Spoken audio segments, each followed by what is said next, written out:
All right, today on my bench, I am looking at a black 102C. And it's in for service. And looking over, had a few issues going on.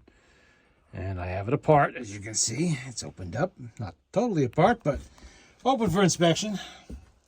Now, on the last HMV, which was a 101, I mentioned the importance of a little arm attached to the friction leather and making sure it stays oiled and that it's not stuck. Because if you don't oil it, it will stick. Now, what do we see here? If the camera would cooperate by focusing for me, you'll notice this lever, this is speed of control. Look at that, it's not touching the arm at all. This is the arm. What's happened there is that arm is now stuck and you cannot regulate your speed properly. First thing I did was I wound it up, I spun it, and I noticed that with the stroboscope disc, it was not maintaining 78 RPM at all. It was off, so, but you can see this, see that? It's stuck. It doesn't, look at that. Look at that, you can push it all the way back. At the end of this little lever here is your friction leather that rides against the governor, and if this is not free to move like it's supposed to, so you can adjust it, you can't get the proper speed. Well, we'll take care of that. It'll all come apart when I take the motor apart. Now, inside the cabinet, we found what's left of the oiling instructions, and it looks like there's been some insect activity at some point in the past. You can just barely make it out a little bit. Tells you where to oil, where to grease. It's your lubrication chart. It's supposed to go right there, so that you can see it when you lift this out. It's right in there. We have some chalk marks from the factory. Don't know the year yet. I'll have to look that up. But probably, my guess, 1935, 36, somewhere. It has the bullets. So this did have a record tray. And I believe they eliminated that by the end of 1935. So it's going to be somewhere in there. Nice wooden motorboard. And did this have the 5B or the 5A? I did not actually examine the reproducer yet. Wow, that's a 5A. Okay. The earlier ones had the 5A like this one. And the back panel looks in pretty good shape. The back part of the shell there. That's pot metal, and they have a bad habit on these ones of splitting and cracking and crumbling. I'll have to look at needle alignment and all of that later on. And we'll check out that gasket, make sure the isolator gasket's still good. But everything else looks pretty good there. The other issue I did notice right away was that the auto brake only seemed to want to work some of the time and not very well when it was. And we figured out what that one was. This is your auto brake for the HMV 102. See if we can get it to focus. Can we get it to focus? You notice you would if it would focus. Okay. See that rust? That rust is impeding the movement of the arms there. You do not oil these. There are paper washers in there, dry washers, and this can't be oiled. Otherwise, you're going to have some problems of it working a little too well. But maybe a little powdered graphite would be okay. But I'm going to take that apart. Not today, obviously, but... and we're going to have to do something about that rust. And then I think it'll be, being that it is slightly working, if it was cleaned up, I'm sure it will be wholly working like it's supposed to. So we'll take care of that too. As for the motor, I spun it up and, it is rocking and rolling in there. Thumpity bump, bump, bump. We have a dry spring.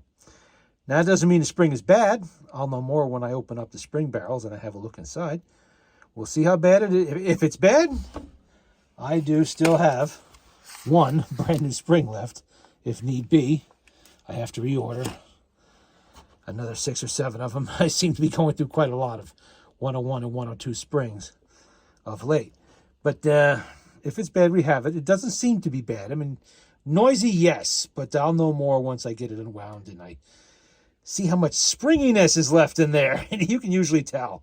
If it hangs like a wet noodle and doesn't seem to spool out much, you get a pretty good idea that it's weak. These are not the strongest springs to begin with in these things. And this, I believe, is 1 inch by 17 or 1 inch by... No, I'm sorry. That thing of big machine. 1 inch by 13 is the max on these. And that's usually what I put in them, especially these 102s. This has, turn this upside down, you can see it. The 271D governor looks pretty good, even fairly clean. The usual black grease on everything in there. And we'll get that all apart. And the spacers are where they should be. You'd be surprised. Sometimes in the past, I have found 102s with the spacers missing. They were trying to run it that way. It doesn't work very well when they do. All of that has to come apart. But that will be the job of another weekend because we have cold weather. And we also have the biggest snowstorm in several years. It's going to hit us sometime tomorrow. So obviously I'm a little bit busy at the moment with other things. But nice case. See, it's lifting a little bit there. That's normal. They do that. Age does that. Dampness, you can see it. You know, what would have been hide glue under there or shellac, I think HMV used shellac, is starting to lift a little bit. But it's not bad. It's not ripped. It's not gouged. It's not torn. The handle actually looks pretty good. Yeah, it's cracked. I'm going to have to check, see if I have a new one. I might have a new one in stock. If I do, I'll see what I can do.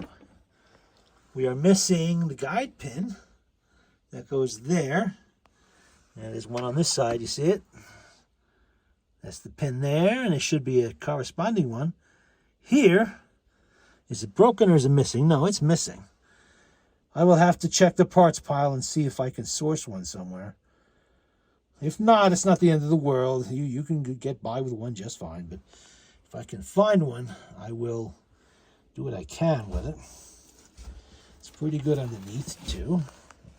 Let's take that out of there first. I'm banging that around. Okay. Bottom is nice. You can see where it's loosening up a little bit. It's a little bit more scuffed than the top, but that's totally normal. Let's see, this machine's looking at 90 years old or whatever, so it's not going to be 100% pristine here. Let's put that there for storage. That's good. The decal is good. The panel is good. The panel is not loose. Arm is there. That's all good. Hinge looks nice. It's dry. It needs to be lubricated, but it's not all rusty like you sometimes find them. You can see down in there we got some dirt. All that disappears when I clean it. But there you go. There's a preliminary look at a 102C. I've done a few of these before, and we'll do this one. This was actually sent to me by someone who needed some help with it. Like the 101 I just did. You can see this is a turntable. And we'll get it sorted out. Probably next weekend. Okay.